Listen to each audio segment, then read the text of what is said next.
Allez, bonjour les amis, j'espère que vous êtes en forme, j'espère que vous allez bien. Aujourd'hui, c'est un privilège pour moi d'accueillir une maman d'un enfant, voilà, d'un jeune garçon qui est dans l'industrie du marketing de réseau depuis 5 ans et qui aujourd'hui a plus de 220 personnes dans son organisation. Je lui ai remis un trophée sur scène puisqu'elle a fait jusqu'à 6 000 € le mois dans son activité. J'ai le plaisir, les amis, d'accueillir Morgane Grégoire.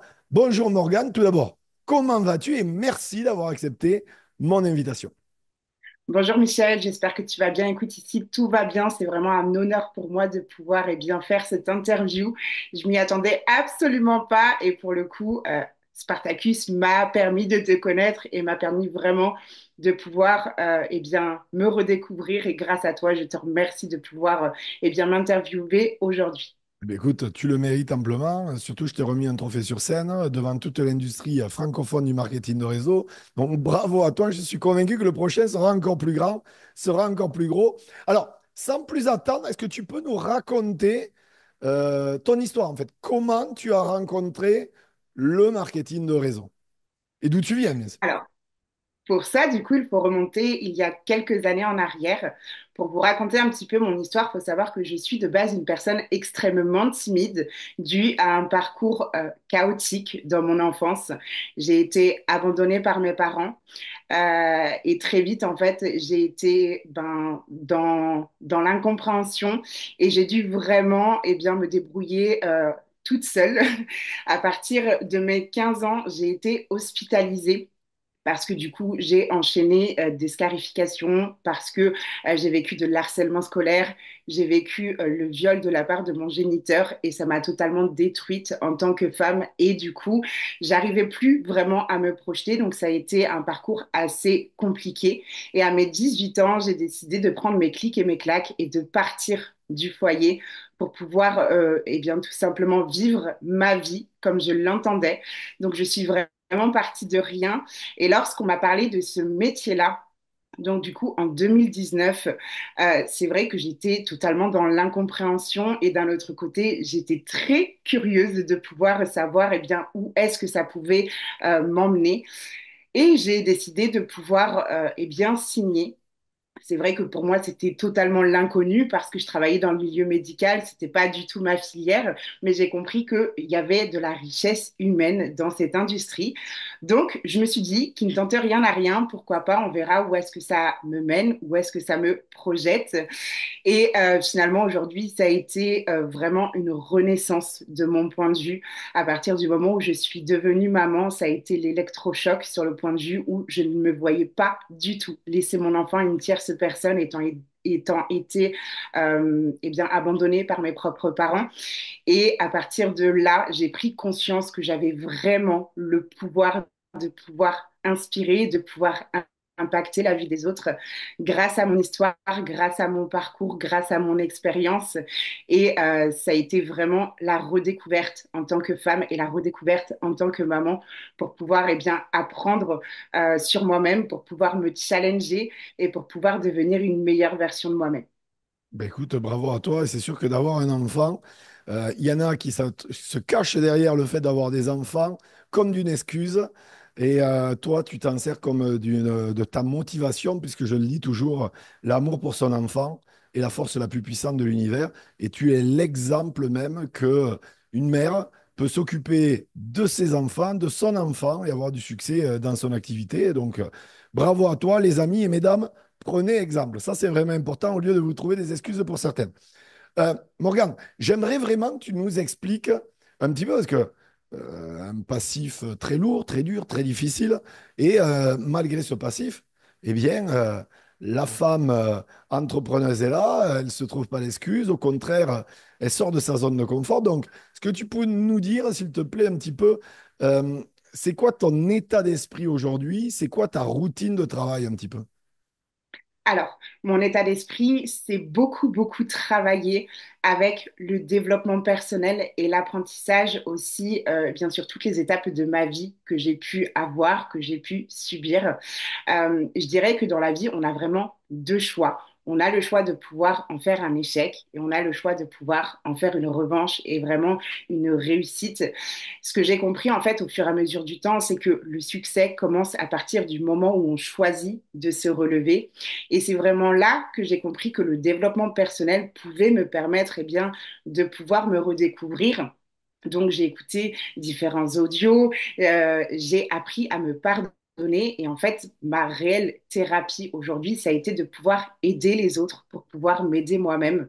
Ça a été de pouvoir écrire mon histoire sur papier.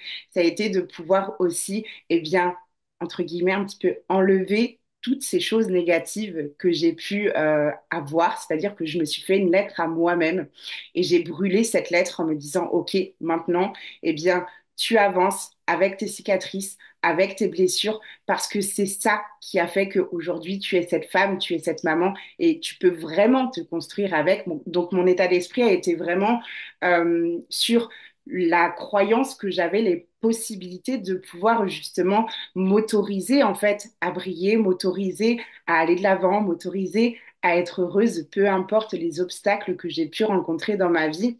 Et je pense que vraiment le plus gros des travaux à faire, ça a été de pouvoir me pardonner à moi-même pour pouvoir bien apprendre justement à devenir cette personne que je suis et à pouvoir par la même occasion aider des centaines et des milliers de personnes aujourd'hui à leur faire comprendre tout simplement que peu importe le passif, on a la possibilité et le pouvoir de changer les choses. Et à Exactement. partir de là, bien, l'état d'esprit, en fait, il est positif. Et je pense que la plus belle des revanches sur la vie, c'est de pouvoir écrire aussi sa propre histoire et de pouvoir la raconter par la suite. La fin du livre n'est pas terminée, les amis. Donc, il vous reste des chapitres à écrire. Écoutez ce que vous dit Morgane. Alors, Morgane, je voudrais que tu nous dises un petit peu. Je suppose que la Morgane d'il y a 5 ans n'est pas la même qu'aujourd'hui. Elle a évolué, bien sûr. Est-ce que tu t'es développé personnellement? Si oui, est-ce que tu as lu des bouquins? Peut-être tu peux nous donner ton top 3 des livres qui t'ont vraiment impacté, ou audio libre, ou vidéo YouTube, biopic et histoire à succès. Voilà, si tu peux nous en parler un petit peu. Alors, je vais dire que je suis pas le meilleur des exemples en lecture pour le coup. On va pas se mentir, c'est pas quelque chose que je fais quotidiennement. Par contre, j'ai écouté énormément d'audio. Au début, franchement, quand j'écoutais les audios, on me disait Morgane, mais toi dans le développement personnel, je me suis dit mais ils me prennent pour une folle, c'est pas possible. Et puis, en fait, j'ai appris à prendre du temps pour moi, à vraiment écouter les paroles. Et je me ressentais vraiment comme si c'était dans ma bulle. Et les paroles étaient tellement impactantes, me prenaient aux tripes, que j'ai compris que c'était quelque chose qui pouvait m'apporter que du positif. Donc, je me suis beaucoup, beaucoup inspirée de David Laroche, en l'occurrence, qui a été pour Bien. moi quelqu'un qui m'a fait prendre conscience d'énormément de choses. Il y a eu également Franck Nicolas qui, lors de ces vidéos, lors de ces audios, m'a permis de prendre conscience des choses. Et vraiment, l'élément déclencheur aujourd'hui qui a fait que je suis devenue une nouvelle personne, c'était il y a 1 an en arrière. Grâce à Spartacus, j'ai appris vraiment à me redécouvrir. Je suis plus du tout la même personne et pour ça, merci Michel, Grand plaisir. parce que sans toi, vraiment, je pense que j'aurais été dans un tournant de ma vie où j'aurais pu me poser mille et une questions et Spartacus a été vraiment, m'a permis en fait tout simplement de comprendre qui j'étais, de comprendre qu'est-ce que je voulais et quelle est la femme que je voulais devenir, quelle était cette femme en fait que je voulais, euh, tout simplement comment je pouvais inspirer et impacter la vie des autres grâce à mon histoire et avec la lettre d'engagement que tu nous as fait faire. Ça a été vraiment où j'ai posé les mots sur papier et où j'ai pu poser des mots sur mes mots. Et j'ai compris que la vie, L apostrophe A-V-I-S des autres, c'était la vie V-I-E des autres. Et à partir de là, bien, je me suis autorisée et j'ai ouvert mon cœur et je me suis dit que j'allais devenir inarrêtable. Alors, justement, en parlant d'inarrêtable, je voudrais que tu nous partages peut-être une anecdote. Une anecdote, mais où toi, en tout cas, tu n'as pas baissé les bras, là où la plupart auraient baissé les bras et n'auraient pas dû. Une anecdote de ton parcours en tant que networkeuse. Voilà, tu dois en avoir certainement plusieurs, mais vraiment une qui t'a vraiment impacté sur le moment. Mais malgré tout, si tu es là aujourd'hui, c'est que tu as passé cet obstacle avec succès. Que les gens voient vraiment qu'on ne t'a pas déroulé un tapis rouge vraiment et que tu es, allé chercher ce succès. Alors, je dirais que ma plus grosse sortie de zone de confort et surtout celle qui m'a permis aujourd'hui de m'autoriser, ça a été d'aller sur le terrain. Parce que avec tout ce que j'ai pu subir, faut savoir que j'étais une personne qui ne sortait absolument pas de chez moi. Je n'allais pas faire les courses dans un magasin, je me faisais livrer à domicile. Et à partir du moment où j'ai vécu Spartacus, je me suis dit, OK, là, c'est ton moment. Tu as le droit. Je suis sortie de ma zone de confort. J'ai été sur le terrain. Et à partir du moment où j'y ai été une fois, eh bien, en fait, l'impact que les autres ont pu avoir sur le regard, sur la prestance, sur mes émotions, sur ce que je dégageais, là, je me suis dit qu'il y avait vraiment un gros potentiel à avoir et que en fait je me suis ouverte. Aujourd'hui, je fais des présentations publiques. Aujourd'hui, ça ne me dérange pas d'aller sur le terrain, de discuter avec les gens. Ça ne me dérange pas de sortir de ma zone de confort parce que j'ai compris que bien la magie allait se créer en dehors de ma zone de confort. Et pour ça, en fait, ben, c'est hyper gratifiant parce que c'était un obstacle pour moi qui était limite impossible, où je sortais avec la boule au ventre, je ne sortais même pas de mon portail, c'est pour vous dire à quel point j'étais une personne extrêmement renfermée.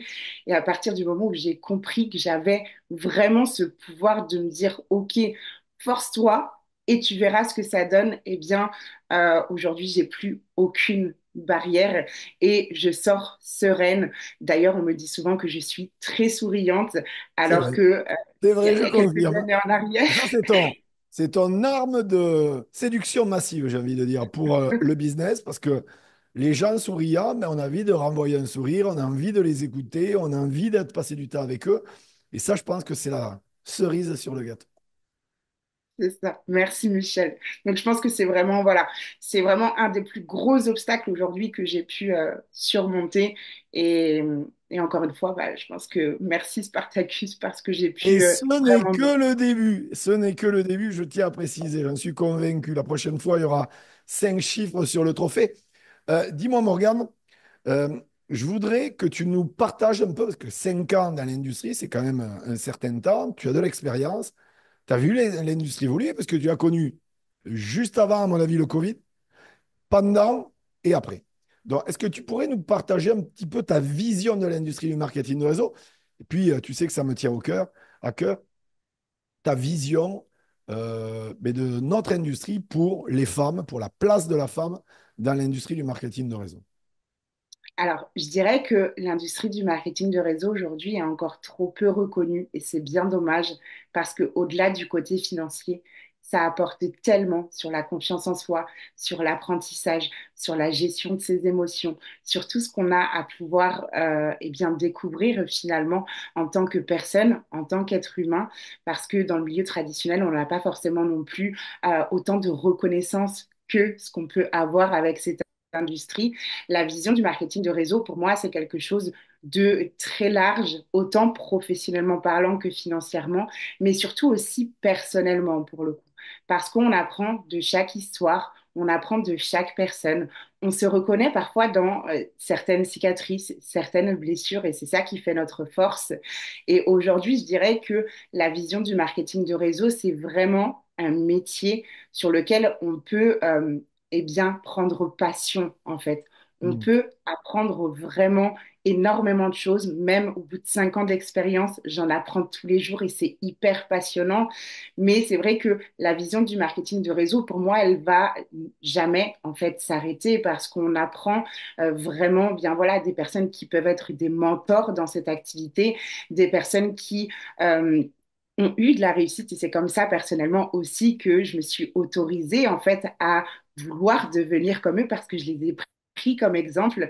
Et pour moi, cette industrie, ce métier-là, c'est quelque chose vraiment où tout le monde, en fait, c'est accessible à tout le monde, je le dis souvent, mais c'est pas fait pour tout le monde.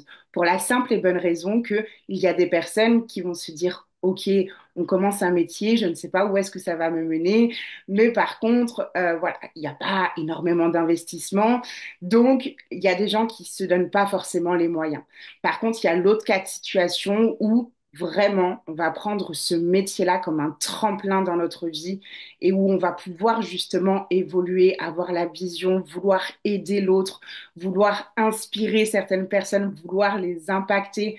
Et ça, pour moi, c'est une des plus belles reconnaissances en fait, parce que il y a que dans ce métier-là qu'on peut avoir ce genre d'émotion où Bien on sûr. peut passer du rire aux pleurs, à la peur, à l'incompréhension, à parfois aux remises en question. Et c'est ça qui nous forge aussi un caractère, c'est ça qui nous forge aussi, où on peut se dire que, ben voilà, on a ce moyen de pouvoir danser avec nos émotions. Et il n'y a que dans ce métier-là qu'on peut vivre ce genre de choses. Donc pour moi, la vision du marketing de réseau, elle est très large, mais c'est vraiment de la richesse humaine et c'est vraiment de l'apprentissage sur soi-même aussi. OK.